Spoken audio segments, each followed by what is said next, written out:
আজকে চলে আসলাম টুক মসজিদে নামাজের পরে একটি জায়গা, সুন্দর একটি পরিবেশ। এখানে একটু ঘুরতে আসলাম।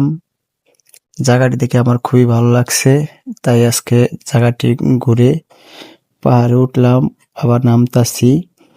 আর যাদের পাহাড় দেখতে ভালো লাগে তারা এখানে আসতে পারেন ঘুরতে। আর যাদের এই পাহাড় পুরো ভালো লাগে, ভিডিওটি লাইক কমেন্ট শেয়ার করে অন্যকে দেখার সুযোগ করে দিন। আজকে চলে আসলাম টুক মসজিদে নামাজের পরে একটি জায়গা, সুন্দর একটি পরিবেশ। এখানে একটু ঘুরতে আসলাম। জায়গাটি দেখে আমার খুবই ভালো লাগছে, তাই আজকে জায়গাটি ঘুরে পাহাড়ে উঠলাম, আবার নামতাছি। আর যাদের পাহাড় দেখতে ভালো লাগে তারা এখানে আসতে পারেন ঘুরতে। আর যাদের এই পাহাড় পুরো ভালো লাগে, ভিডিওটি লাইক কমেন্ট শেয়ার করে অন্যকে দেখার সুযোগ করে দিন।